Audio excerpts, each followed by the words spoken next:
ABS 10 First Alert Weather Day Update. All right, we've got a first alert weather day for your Saturday evening, Sunday, and your Monday morning. A winter storm for South Carolina with rain, freezing rain. Hello guys, magandang umaga. Welcome to our vlog. Sunday ngayon, January 25, 24. Ay, tama, 25. So guys, may pasok tayo, GP tayo. So, nito mga nakaraang araw, so kasi may in-expect na storm weather warning. So tong state namin, tong South Carolina is under ng anong tawag dyan, national emergency, parang ganun, tama ba? Hindi ko maalala. Anyway, basta under state of emergency yan, ganun. Kasi nga itong state namin is ito sa south banda, hindi naman to masyadong sanay sa snow. So dahil ayun nga, ang weather forecast is magkakaroon ng snowstorm.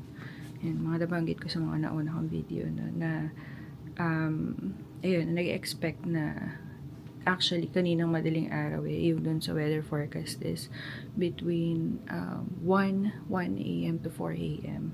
So, nung pa lang, last week pa lang ng mga Thursday, Friday, nag-start na kami mag-prepare. So, yung mga basic lang naman, ang inaano kasi pagka ganyang snowstorm weather is, ang tendency is possibility na pwedeng mawala ng kuryente, ganyan. So, since malamig nga, so, ayan, nag-prepare tayo ng mga items na sinasuggest nila na dapat meron ka sa bahay. So, ayun, pakita ko lang sa inyo. Maliban dun, syempre, sa basic, like food, water, ayan. Kahapon, nagbili na kami ng mga extra tubig. Actually, may mga stock naman kami, pero nagbili na lang din kami, ayan. Mas marami pa kami dun. Dito, marami pa kaming extra water, ayan.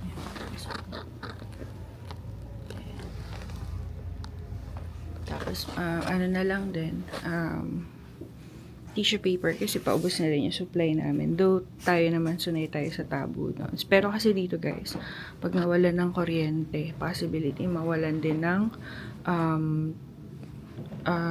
tubig.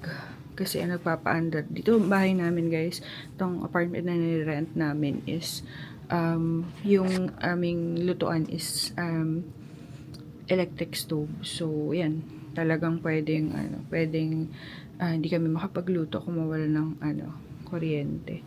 So, ito yung mga nabili ko nung isang araw. Shinare ko sa inyo yung kung paano ko nakuha itong portable power station. Talagang swinerte tayo dito. Kasi halos papanik buying din yung mga taga dito kasi di sila sanay sa snow eh. So, ayan, ubos ang mga power bank kahapon. Wala, ang dami naghahanap.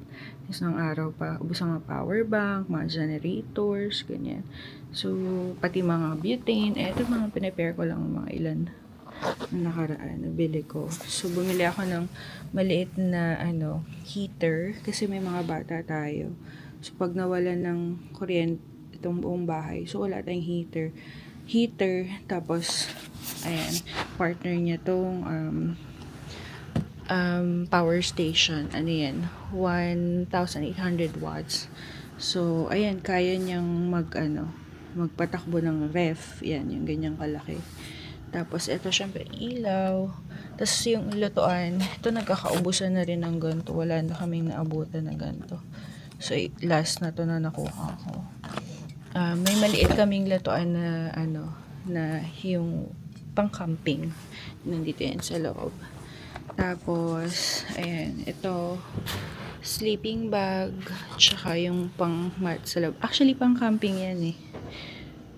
Kaya lang, naisip ko lang, kasi advice din dun sa mga napapanood ko, para mo ma-maintain yung heat, dapat gagawa ka ng enclosure like tent, yan. Tapos, dun lang yan, para hindi lumabas yung lamig. So, yan, may tent naman kami, so yan yung pwede mong ilagay sa loob para ma-maintain mo yung heat kung sakaling mawala ng kuryente, no. Tapos, eto, to guys, ang tawag dyan, solar panel. Kasama yan, kasama nakuha ko. So, ayun. Tapos nag-ipon na rin kami ng tubig kasi yun yung advice.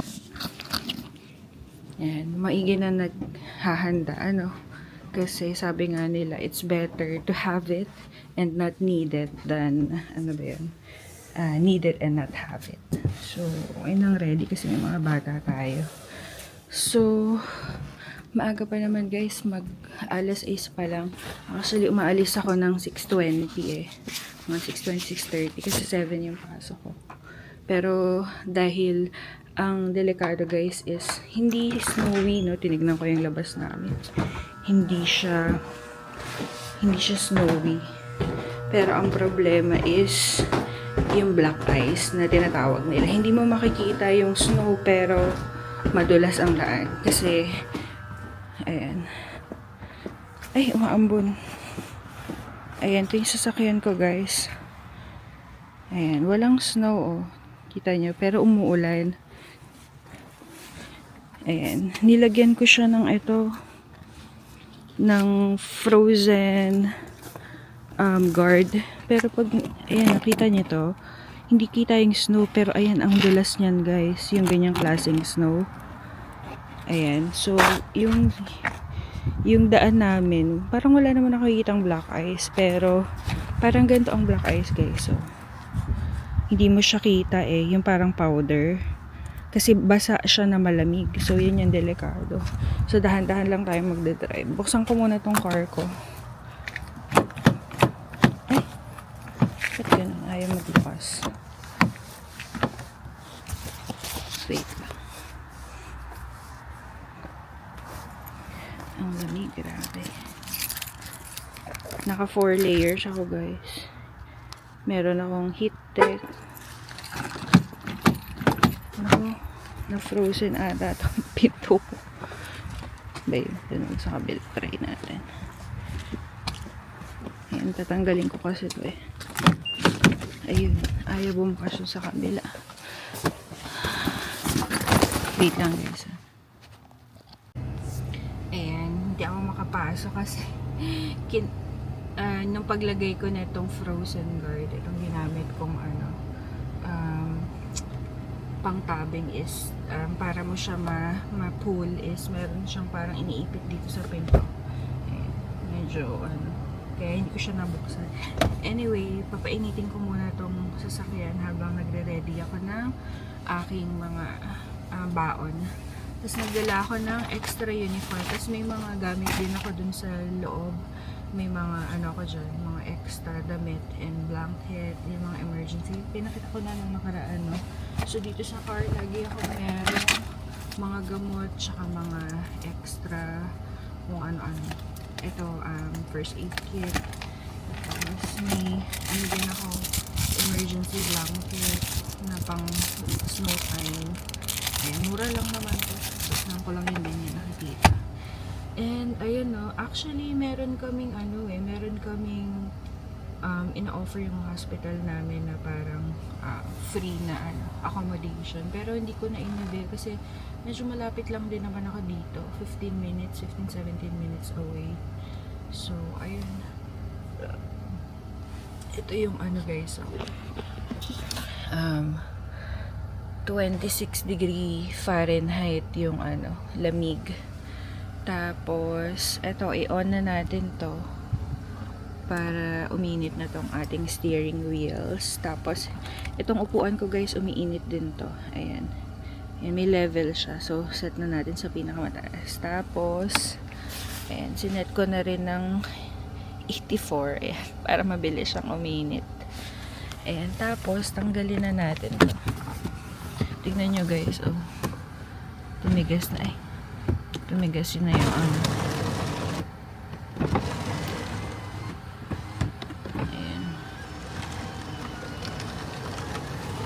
Kasi kailangan natin makita yung side mirror. Lilinisin ko pa ito mamaya. Tanggalan ko ng ice. So, eto. Ay, bayon, nasara ulit. Ayan. Itong frozen guard, madali lang naman to. Tapos, tinataas nila tong mga ganito kasi pagka, itong mga windshield, kasi pagka naipunan siya ng ice is, ano tawag dyan, mahirap siya tanggalin. Ayan o guys, umuulan, umaambon, pero hindi naman ice yung ambon niya. So, lagay ko na to doon. Sana hindi siya magbasa sa likod. Diba? Ako lang ang may pasok ngayon. Karamihan wala. Ito siya pala guys. Frost guard. Nabili ko ito ng matagal na, ngayon ko pa lang siya nagamit. Ayan. Siyempre sale ko yan nabili. Ayan. Painitin muna natin. Balik muna tayo sa taas. Oh, lamig. Nanginginig na frozen na frostbite na yung kamay ko. Ayan. Tapos, maya na ulit.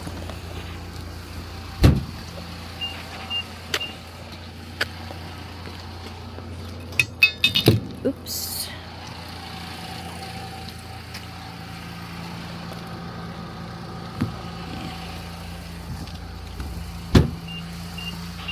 And alis na tayo guys. Paalam muna tayo sa ating dalaga.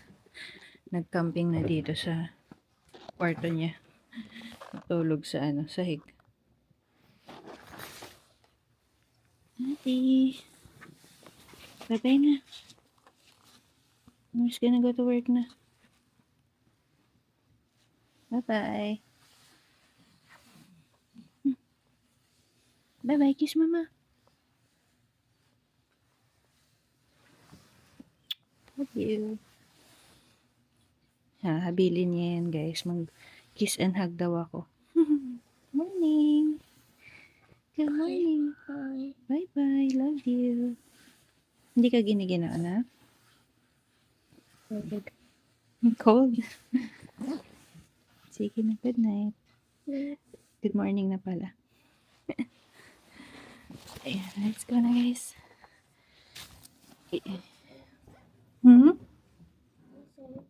Po? Be safe, thank you. Yes, but mommy will be safe. Be safe daw kasi naman ang ating dalag. So, ayun, let's go na guys. Prepare lang ako ng kape. Yung baon ko guys, prepare na ni daddy kagabi. Ayan, dito sa bag natin malaki. Tapos, ay, kwenta lang natin yung gloves kasi ang lamig. Ang lamig guys. Ay, tapos buhusan natin ng malamig yung, ay mainit na tubig yung ating bintana. Para hindi mahirapan makakita. Gloves tayo. Lamig sa labas, frozen ang kamay. Walang baso.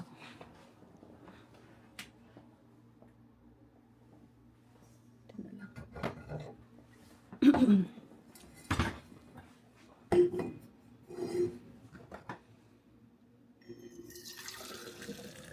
Mainit na tubig.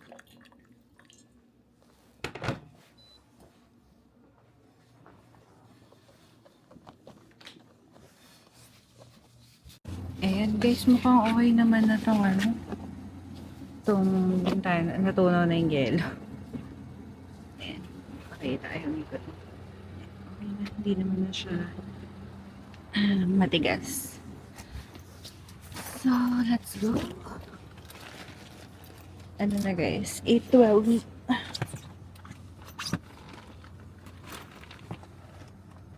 Ayan. So, maambon-ambon na lang.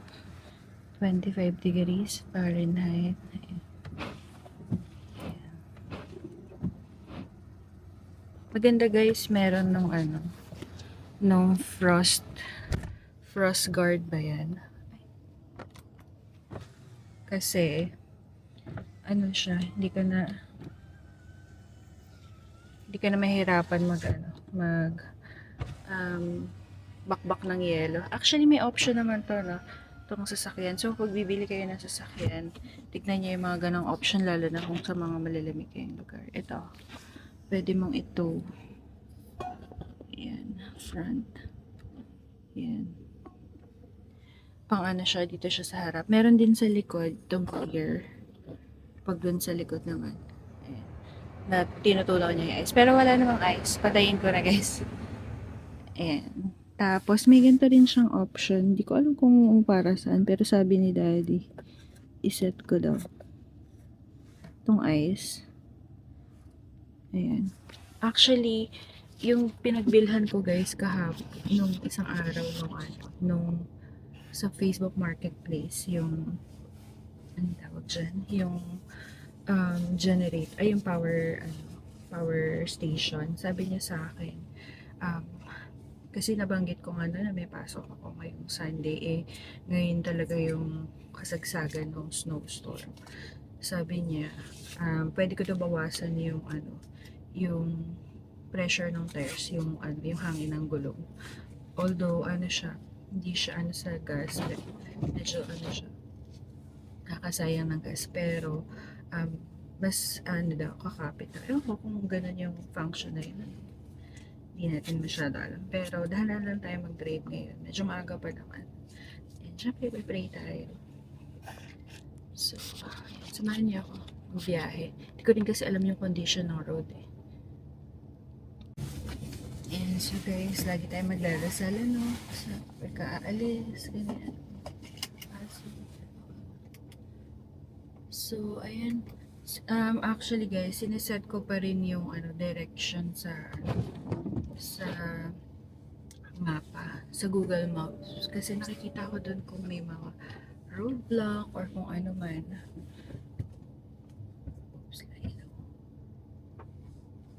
So, dun sa calculation niya, usually mga 15-17 minutes lang Kaya lang ngayon, 19 minutes. Hindi ko alam kung bakit. Parang meron ata. Baka may mga aksidente sa daan. Pero babagalan lang. Kasi hindi, itong sasakyan na to guys, yung gulong nito is hindi siya built for snow. Wala siya masyadong grip.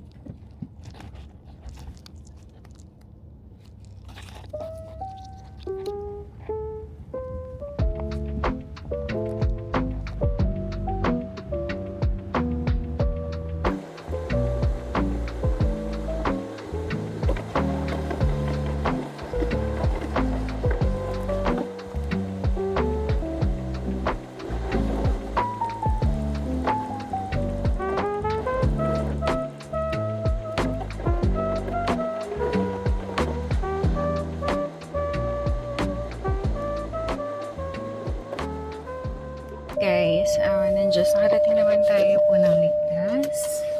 Thank God. Ay, pero ewan ko dito sa sasakyan ko, guys. Kanina nagda-drive ako. Nag-alarm siya. Ayan, no? Pag ganyan siya, ibig sabihin, meron siyang parang, meron siyang natamaan. Ewan ko kung ano yan. Baka siguro, ay, may snow kasi, guys. Ayan, may snow. Kaya siya nagagalit.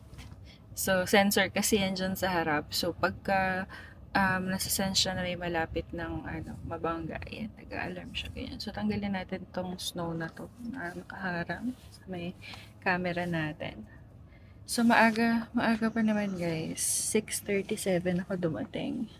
Umalis ako doon mga 6:12. O basta ganyan. Ilang minutes ba yun? Kayo nang bahala mag-compute. Gumana na yung utak natin, maaga pa kasi. So, ayun, awa ng Diyos. Okay naman yung mga daan. Wala naman siyang ice. Actually, mas pa nung last 2024 mas matindi pa yung snow nung 2024. Duty din ako nung time na nag-snow dito sa amin. Tapos may snowfall. Ngayon, parang wala. Ewan ko lang, sa all throughout the day kung magkakaroon. Pero, ayan. Basta, ready tayo at lagi tayo nag-iingat. So, yun naman. At talagang alalay lang ako mag-drive. Hindi ako nagmamabilis. Tsaka, Sunday din ngayon, kukonti din yung mga nagko-commute. I mean, mga mga sasakyan sa labas. So, ayun. So, duty na tayo. Head na tayo. Papalit lang ako ng shoes. And let's go na. Ay, tatanggalin pa pala tong ice. So, see you later. Bye. Itsura ng sasakyan ko, guys.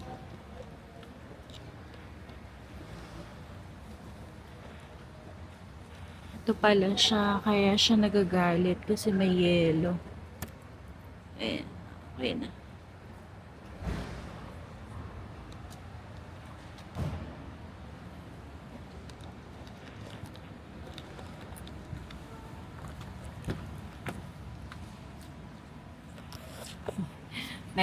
May nanigas na yelo dun sa may camera. Kaya nag-alarm siya kasi nasa-sense niya na parang may something. Ang lamig. Let's go, guys. Hi, guys. We're back. And tapos na yung duty natin. 8:27. Medyo late na ako nakauwi. Bali, hindi naman toxic pero kasi daming gawain, guys. Ngayon, 5 yung patient ko today. Pero unfortunately, isa lang yung tech namin. Wala silang nakuha kapalit kasi nga syempre maraming nag-call out kasi marami hindi nakapasok dahil nga hindi maganda yung weather, ganyan. So, wala tayong choice. Hindi ako nakapag-break, guys. So, ayan. Buti na lang nung umaga, medyo nakapagkain ako ng konti ng salad, mabilisan lang. Tapos may baon akong ito. Ayan, trail mix. Ayan, yung pang bundok. Ayan, mga nuts. And, so, malaking bagay at least kahit pa paano tulong naman. Medyo nanginginig-inig na yung kamay ko. Tapos na-stranded pa kami sa elevator kasi nasira yung elevator. Isa lang yung gumagana. So, ang haba ng pila. Anyway, ganun dito, guys. Talagang minsan hindi naman sobrang bigat ng mga pasyente ko. Kaya lang kasi, syempre, kung ikaw lahat, ikaw magpapalit ng, diaper, magte-turn. Ang turning kasi dito, guys, kagaya na banggit ko sa ibang video, no? Talagang, turn talaga, as in kung sinabing every 2 hours talaga. So, ganun. Kasi nanonote nila kung sino yung mga hindi nag-turn at the end of the shift. So, diniscuss yun. So, ayun. Bali, uwi na tayo. Pasok pa tayo ulit bukas. Medyo pinapainit ko lang yung sasakyan. Sobrang lamig, guys. 32 degrees Fahrenheit. So, ayan. Meron pa ring snowstorm warning. So sana maging okay yung biyahe natin. So sana wala tayong pati yung mga makakasabay natin sa daan. So delikado kasi yung black snow na nabanggit ko kanina. So ayan, uwi na tayo. Medyo gutom na ako, guys. So let's go. Guys, so ayun, awa ng Diyos, nakarating naman tayo ng safe. Ayan, ito yung condition sa lugar namin. Ayan, hindi niya masyadong makita, no? Pero may mga yellow yung mga sasakyan. Pero yung daan namin, kung mapapansin nyo, basa lang siya. Ang nakakatakot, guys, yun, nabanggit ko kanina yung sinasabi nilang black ice, yung yellow na basa. Tas hindi mo mapapansin na yellow siya. So, yun yung talagang iniiwasan natin. Kaya sobrang alalay lang ako kanina talaga sa pagdadrive. Mula kanina pagkalabas ko, tsaka pag-uwi ko. Kasi, although treated yung daan sa mga interstate, ibig sabihin nilalagyan nila yan ng salt. Pero pag pumasok ka na kasi sa mga kagaya nito, papasok na dito sa mga apartment, minsan yung mga hindi natitreat eh. Kinikwento nga nung kasama ko kanina, no. Yung kakilala daw niya. So, pray siya ng pray na makarating siya ng safe sa bahay. So, finally, nung nakarating na siya sa bahay, so, napanatag na siya. Unfortunately, dun sa may garage nila, nakabangga pa siya ng sasakyan kasi hindi naman treated yung daan nila. So, sobrang dulas. So, ganun yung black ice. Nakakatakot talaga siya. So, ayan, awa naman ng Diyos. Nakarating tayo. So, bukas, ganun na naman ulit ang kwento ng ating buhay. So, sana hindi na masyadong mas okay pa nga actually yung yung powder na parang yung puting ice kasi kikita mo eh. Unlike yung ganito na umuulan kasi, guys. umuulan tapos sobrang lamig, nag-i-yelo yung mga tubig ulan. Anyway, ibabalik ko ulit yung frost guard para bukas hindi na ako ma-stress mag-remove ng yelo sa car. Tatanggalin ko na lang siya. So, ayun, hanggang dito na lang muna. So, sana may natutunan kayo dito sa video ko na to. So, mga considerations nyo na pag-upo kayo ng sasakyan. Nga pala, itong sasakyan ko is Nissan Pathfinder ito na SL. So, 8-seater to. All-wheel drive. So, maganda guys yung maganda yung kapit nung chine-check ko kung talagang kumakapit pa yung sasakyan ko. Maganda kasi all-wheel drive nga siya. So yan, i-research nyo kung ano yung mga dapat nyo i-consider, lalo na kung mapupunta kayo sa lugar na kagaya nito, nag-aayos. Dito madalang pero yan, kinuha na rin namin. Medyo malaki rin siya na sasakyan. So, it helps. So, yan, sa mga gantong klaseng weather, ma-appreciate mo yung mga specs ng sasakyan, gaya ng mga heated na steering wheel, heated seat, mga ganyan. So, ayun, sana may natutunan kayo guys. God bless everyone. Bye for now. See you next vlog.